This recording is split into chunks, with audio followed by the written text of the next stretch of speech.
Welcome to this training where we will be discussing the meal requirements for the school breakfast program and national school lunch program.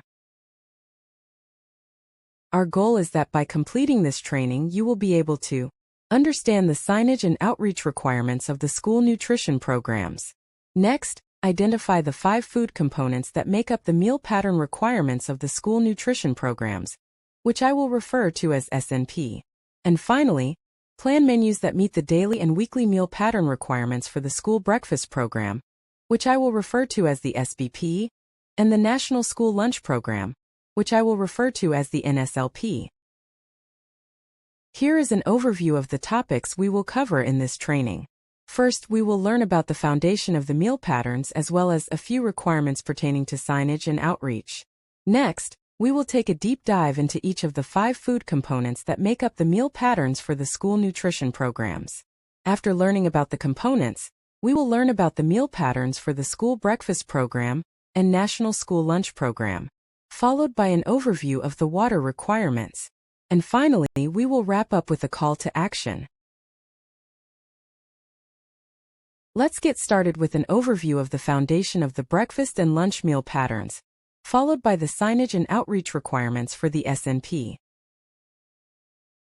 Research has shown a crucial relationship exists between nutrition and health, and nutrition and learning. This means school nutrition professionals play a vital role in supporting the health and well-being of all children. While some children in the U.S. have access to nutritious food and opportunities for physical activity, many face barriers such as food insecurity, limited access to healthy options, and challenges to staying active.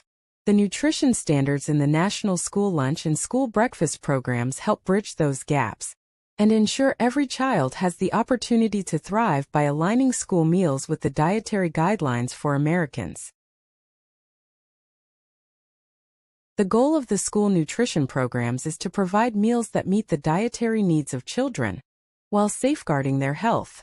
This is accomplished by serving meals packed with nutrients, while limiting excess calories, saturated fat, sodium, and added sugars. To meet these goals, USDA has developed a food-based menu planning system designed to provide these nutrients on a weekly average.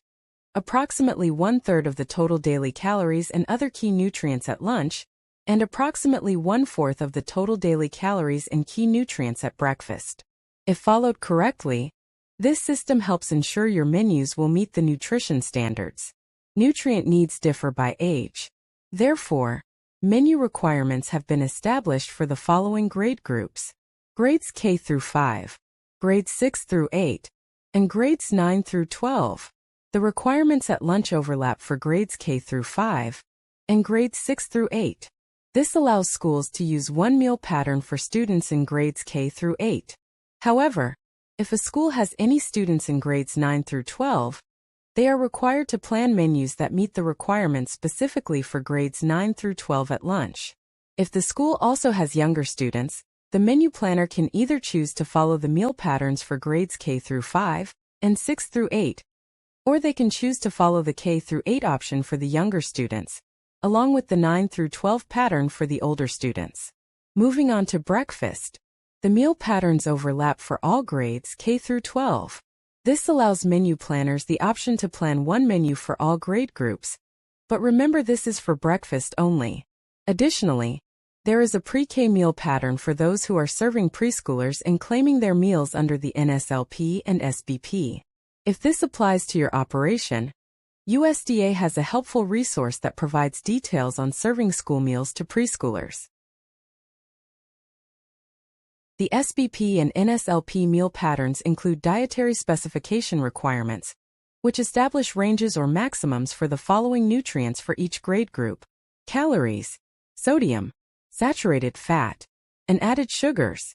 These are daily amounts that are calculated by taking the average amount served over the course of a school week. The requirements do not apply daily or per meal. For example, menu planners may be able to offer a relatively high sodium meal, or a higher sodium food during the week, if meals with lower to moderate sodium content are offered the rest of the week. Condiments and any food or beverage offered free of charge to students who receive a reimbursable meal must be included in the nutrient analysis and count toward the dietary specification requirements. Examples include second helpings, or any extra or promotional food such as dessert, if students are not charged separately for these items. On the other hand, if second helpings or other items are sold to students à la carte, they do not count toward meal pattern requirements and are subject to USDA Smart Snack standards. The food-based menu planning system consists of meal patterns that categorize menu items into 5 food component groups based on similar nutrient profiles. These include grains, meat alternates, fruits, vegetables, and milk. The meal pattern identifies minimum and/or maximum amounts of each required food component for each grade group. The daily and weekly meal pattern requirements are based on each menu line available to students. For example, if you have multiple menu lines that students can access during a meal, such as a sandwich line, main line, and grill line, the menu planner must ensure that the daily and weekly meal pattern requirements are met for each of these lines. The meal pattern requirements are designed in such a way that if you follow the meal patterns closely, your menus are more likely to meet the dietary specifications. S&P operators must plan and offer reimbursable meals. Reimbursable meals, meaning those eligible for reimbursement, consist of the required components within the meal pattern in the minimum daily and weekly required portion sizes. To meet the meal pattern requirements, menu planners must ensure the items being offered are creditable toward the component it was planned for. We will go over some examples of creditable and non-creditable foods for each component during this training. It is important to note, in order for a food item to count as a component of a reimbursable meal, the food item must be offered before the point of service. If you have a school that may have a need for an alternative point of service setup, refer to the MDE resource on standards for alternative point of service meal counts available on the MDE website.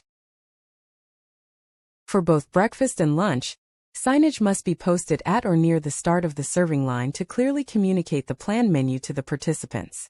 If a site is utilizing Offer versus Serve or OVS, signage explaining how students can build a reimbursable meal must be posted at or near the start of the serving line for breakfast and lunch. It is good to note that different OVS signage is needed for both breakfast and lunch because the reimbursable meal requirements are not the same. Free OVS signage is available on the MDE and USDA websites. Before we dive into the food components, let's go over 2 of the S&P outreach requirements. Schools must inform families of the availability of breakfast through the school breakfast program. A notification must be relayed just prior to, or at the beginning of the school year in the informational packets that are sent to each household containing the application for educational benefit for the new school year. Schools should also send reminders regarding the availability of the SBP multiple times throughout the school year. In addition, schools participating in the S&P must inform their households of the availability of free meals during the summer through the Summer Food Service Program, or SFSP, even if the school does not operate the SFSP. This notification should occur in the spring, prior to the end of the school year. Schools can meet these outreach requirements through their public address systems, or through means normally used to communicate with the households of enrolled children, including the school's website. Resources to help promote your SBP can be found on the MDE website under the Team Nutrition area. Visit the SFSP area of the MDE website to find language that can be used for SFSP outreach to assist families in finding meal sites. Now we are ready to take a look at each of the food components that make up the S&P meal patterns. The information shared for each component applies to both the SBP and NSLP. The 5 food components that make up the S&P meal patterns are grains, meat alternates, fruits, vegetables, which includes 5 different vegetable subgroups that we will discuss later, and milk. The grains and meat alternates components are measured by weight, specifically creditable ounces, while the fruits, vegetables, and milk components are a volume measurement in cups. As mentioned before, menu planners must ensure the items being offered are creditable. Here are several resources that should be used to determine if an item credits towards the meal pattern, and if so, how. The first resource is USDA's Food Buying Guide, which also includes a mobile app. If a food item can be found in the Food Buying Guide, it is creditable. The guide provides instructions as to how to credit the food item, The USDA Foods Database is another resource for crediting. However, it is important to note this can only be used for USDA foods and specifically the exact USDA foods product being used. Next, convenience items made up of meats, meat alternates, and combination items with meats, such as an entree with meats, grains, and vegetables, may have a child nutrition or CN label on the box which indicates how the product contributes toward the meal pattern. If a convenience item does not have a CN label, it might have a product formulation statement or PFS, which is a signed certified document on a manufacturer's letterhead, indicating how a product may contribute toward the meal pattern. A PFS may be available for the grain, meat alternates, fruit, or vegetable component. For each component, we will also highlight some additional crediting documents that can be used specific to each of the components. Let's learn more about each of the components. First, we will take a deeper dive into grains. Menu items that credit toward the grain component are those that are or include creditable grain ingredients, such as whole grain or enriched flour, corn masa, brown rice or enriched white rice, quinoa, and more. Creditable grain menu items must be either whole grain rich or enriched. Whole grain rich means that at least 50% of the creditable grain ingredients in the product are whole grain, and any remaining grain ingredients in the product are enriched. In school nutrition programs, 80% or more of the grain items offered per week, per menu line must be whole grain rich, with the remaining being enriched. The minimum required portion size of grain needed to credit toward the grain component is 0.25 ounce equivalent. Whole grain and whole grain rich options in the grains component include cereal grains such as oatmeal, brown rice, quinoa, wholemeal corn, whole grain pasta, and more. Baked goods made from grain flour such as breads, rolls, tortillas, pitas, crusts, pancakes, and more. And ready-to-eat cereals and granola. There is a product-based added sugar limit for breakfast cereal of no more than 6 grams of added sugar per dry ounce. Non-creditable grains include grain items that are not whole grain rich or enriched, items with a non-creditable grain that is more than 2% of the product formula, starchy vegetables such as potatoes, as well as potato chips and more. It is important to note, the list on the slide is not all-inclusive of non-creditable grains. Refer to the USDA's Food Buying Guide and MDE's Guide on Creditable and Non-Creditable Foods for more examples of non-creditable grains in the SNP. To wrap up our deep dive into grains, here are a few USDA resources to assist in crediting grains. For grain-only items, the USDA's Exhibit A, Grain Requirements for Child Nutrition Programs chart can be used to determine crediting in conjunction with the item's nutrition facts label and ingredient list. USDA's Whole Grain Resource can help menu planners in determining if a grain is whole grain rich or not. And finally, the Grain Crediting Tip Sheet. Now we will review the meat alternates component. Meats and meat alternates include a variety of high-protein sources. The minimum portion size required to credit towards this component is 0.25 ounce equivalent.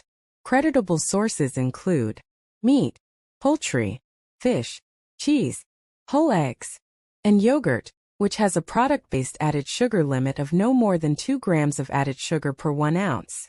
This means you can have no more than 8 grams of added sugar in a 4-ounce serving of yogurt. Other sources include beans, peas, and lentils, nut and seed butters, including peanut butter, nuts and seeds, tofu and tempeh, and pasta or noodles made from 100% bean or legume flour can credit as a meat alternate.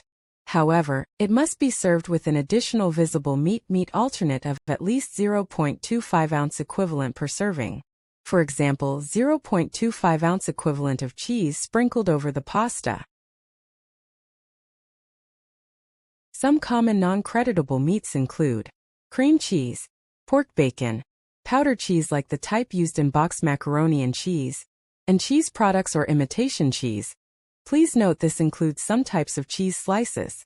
It is important to pay close attention to the label. The list on the slide is not all-inclusive of non-creditable meat alternates. Refer to the USDA's Food Buying Guide and MDE's Guide on non-creditable and creditable foods in the SNP.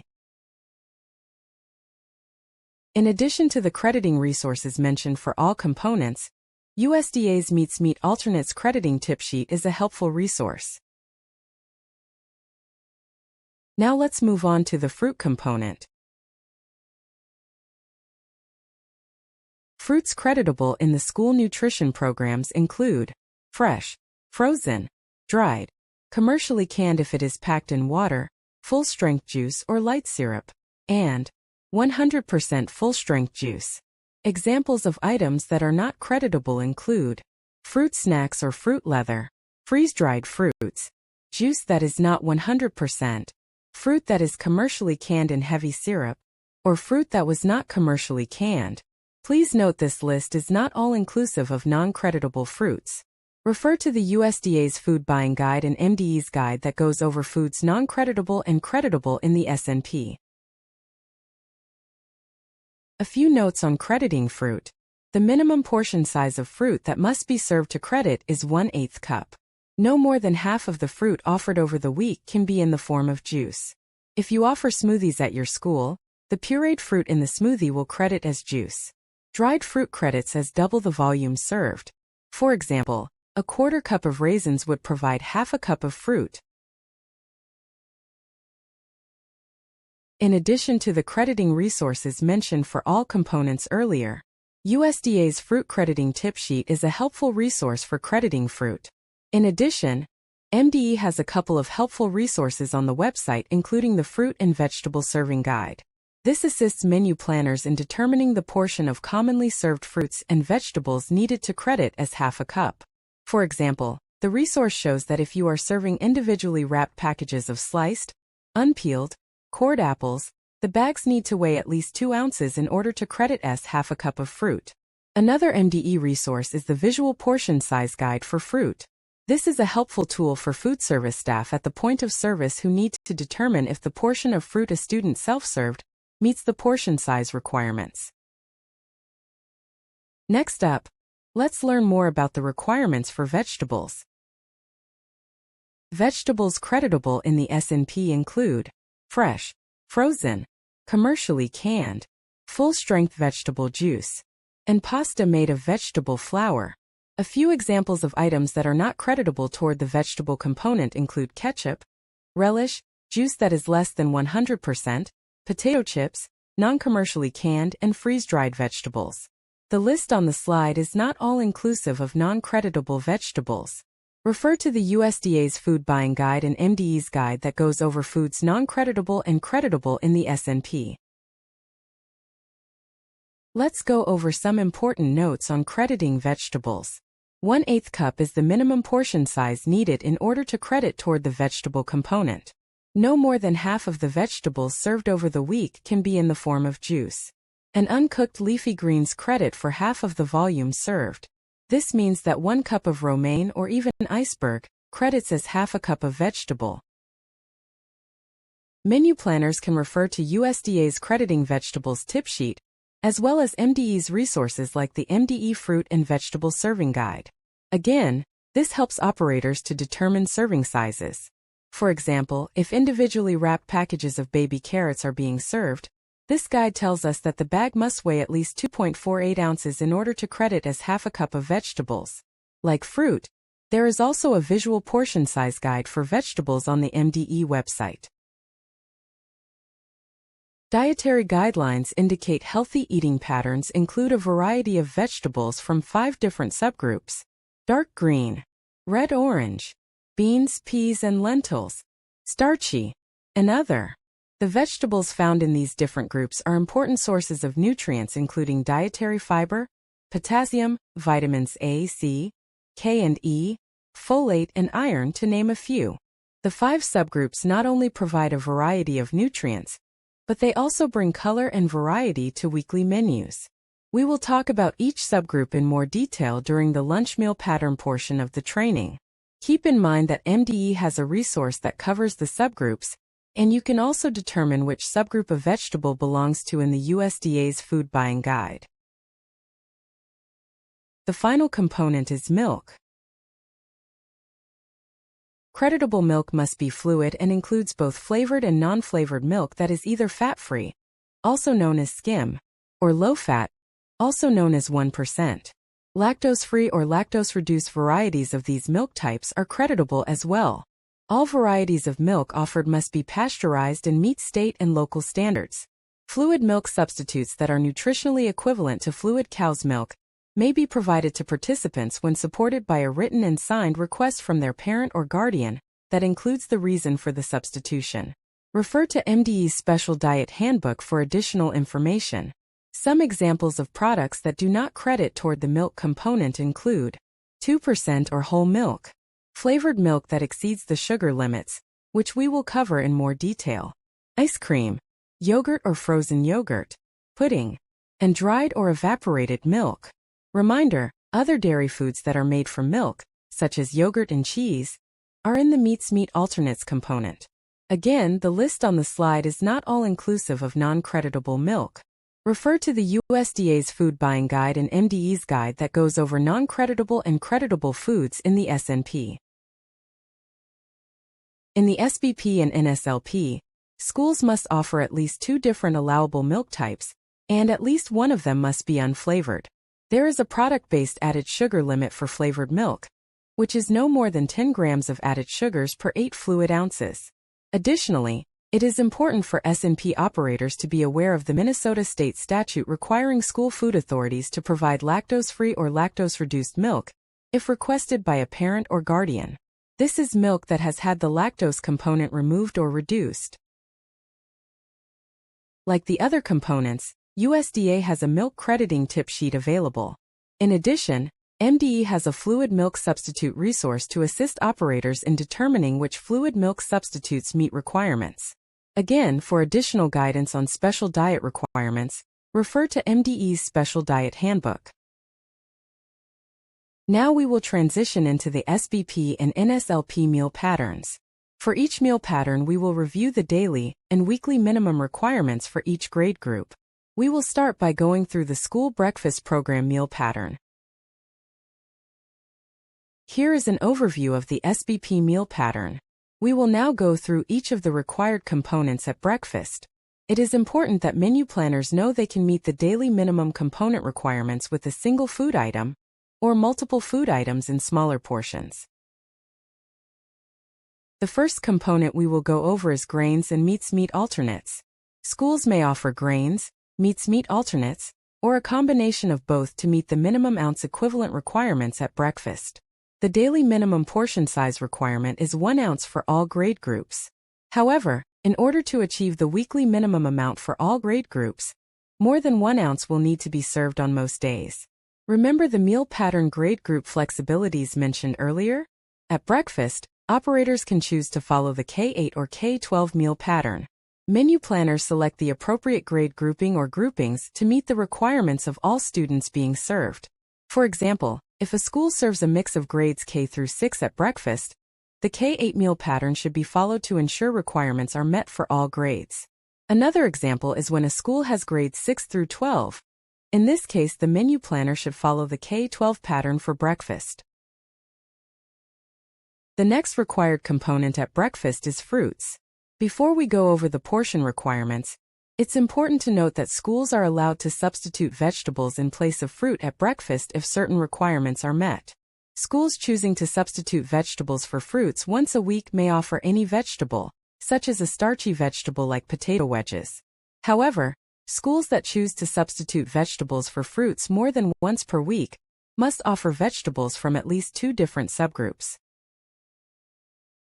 The portion size for fruits at breakfast is simple, because it is the same for all possible grade groupings.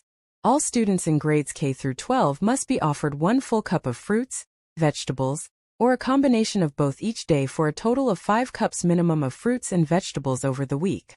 You have the option to meet this requirement with 1 food item or multiple. For example, you can offer 1 full cup of apple slices, or half a cup of grapes and half a cup of applesauce to meet the daily required 1 cup of fruits and vegetables at breakfast. Reminder: no more than half of the fruits or vegetables offered over the course of the week can be in the form of juice. Like fruit, the portion size for milk in the SBP is the same for all grade groups, K through 12. 1 cup of milk must be offered daily for a total of 5 cups over the week. Again, do not forget the requirements discussed earlier. Two types of milk must be offered. One type must be unflavored. There is a product-based added sugar limit for flavored milk, and Minnesota state statute requires school food authorities to provide lactose-free or lactose-reduced milk if requested by parent or guardian. Here are the nutrient standards for breakfast. In the table, you can see the standards broken into the 3 grade groups.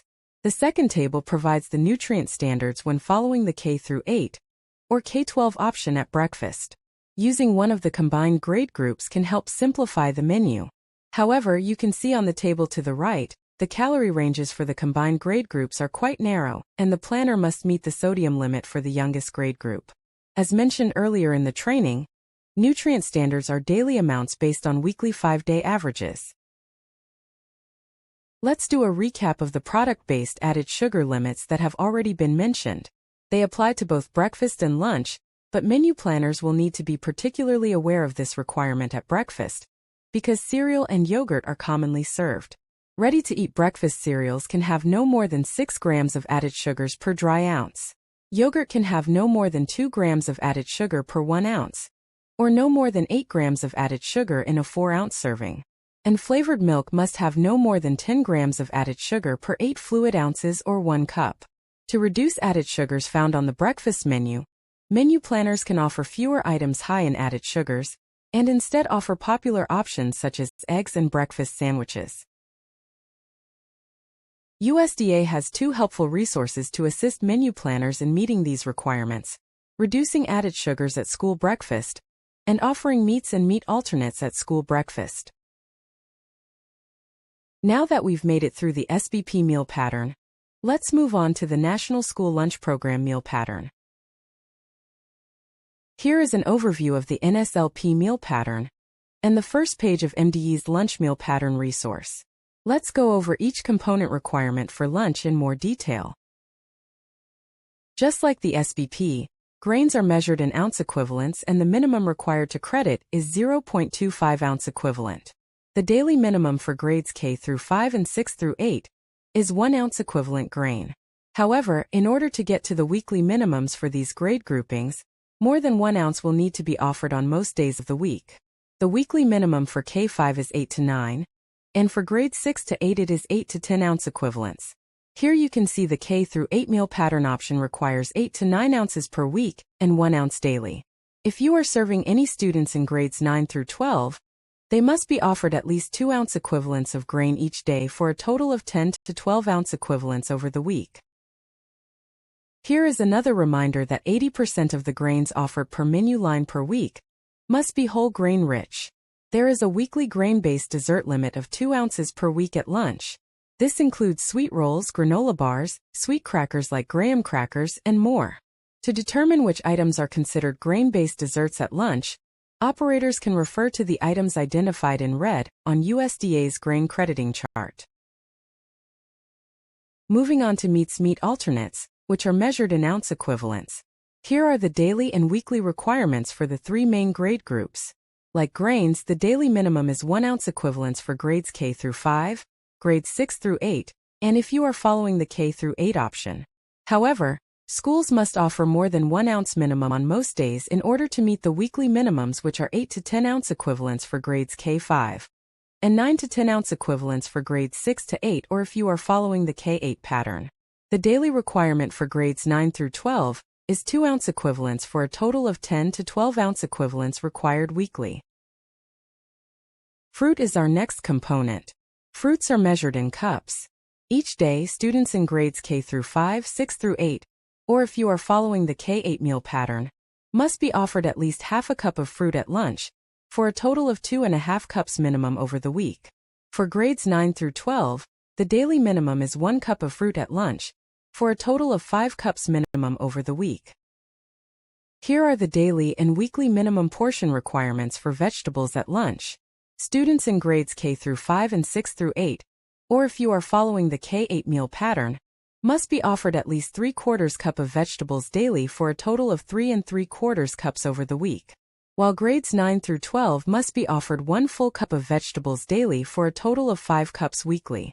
Remember, no more than half of the fruit or vegetables offered over the course of the week can be in the form of juice.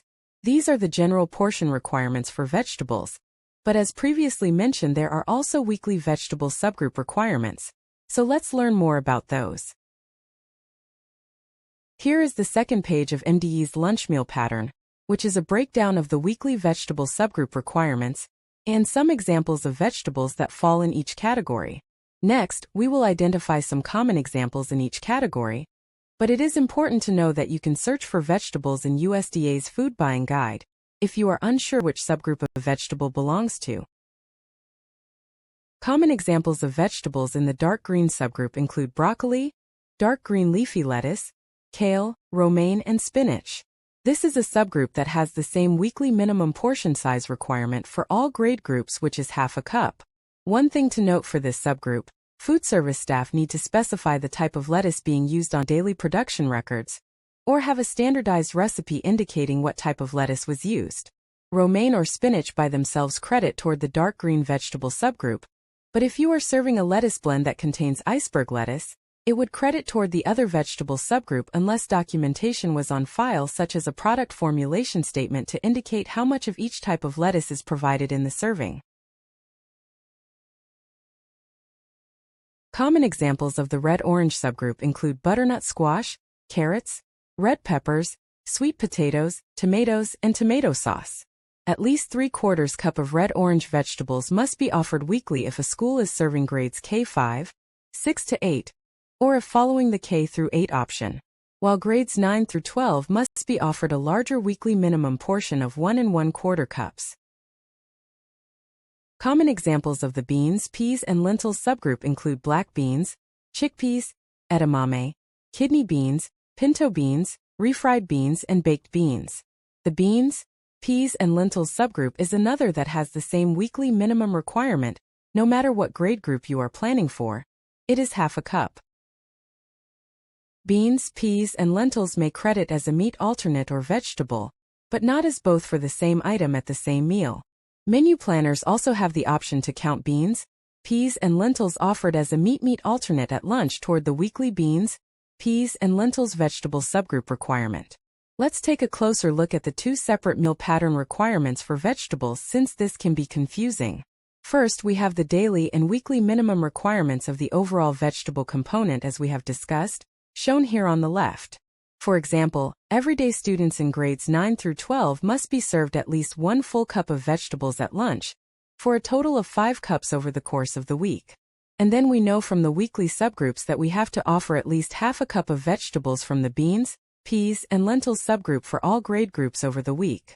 Again, whenever you serve a vegetable from the beans, peas, and lentils subgroup, you must choose whether you are considering that menu item to be fulfilling the daily component requirement for vegetables or for meat alternate.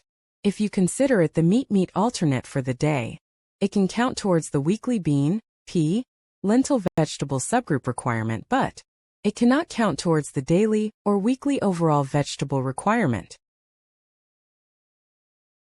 Common sources of the starchy subgroup include corn, green peas, jicama, lima beans, parsnips, and potatoes. Again, more sources can be found in the Food Buying Guide. Starchy is another subgroup that has the same weekly minimum portion size for all grade groups, which is half a cup. As you can see on the slide, the other vegetable subgroup includes a wide variety of vegetables. The weekly portion of other vegetables may come from the dark green, red-orange, beans, peas, lentils, or other vegetable subgroups. The weekly minimum for grades K through 5, 6 to 8, or if following the K through 8 option, is half a cup. The weekly minimum for grades 9 to 12 is 3/4 cup. If you total up the weekly minimum amount required for each of the vegetable subgroups, the overall weekly minimum vegetable portion size requirement will not be met for the grade groups. This means S&P operators will need to offer an additional 1 cup of vegetables to students in grades K through 5, 6 through 8, or if they are following the K8 pattern. For grades 9 through 12, an additional 1.5 cups of vegetables must be offered over the week to meet the weekly minimum vegetable portion size requirement. The additional vegetable can come from any of the 5 subgroups. The requirements for milk are the same for lunch and breakfast. This includes a minimum daily portion of 1 cup for all grades. for a total of 5 cups over the week, and offering at least 2 allowable varieties, with one being unflavored. Here are the NSLP nutrient standards for grades K through 5, 6 through 8, and 9 through 12. Again, the nutrient standards are daily amounts based on weekly 5-day averages. Remember, the only combined grade group option at lunch is K8.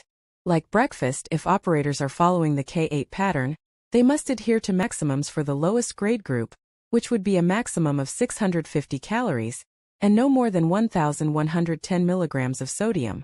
Additionally, the product-based added sugar limits for yogurt, cereal, and flavored milk also apply to lunch.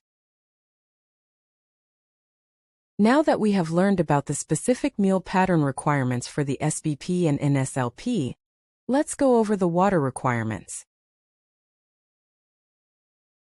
The NSLP regulations require schools to make plain, drinkable water available and accessible to children at no cost during the lunch meal service.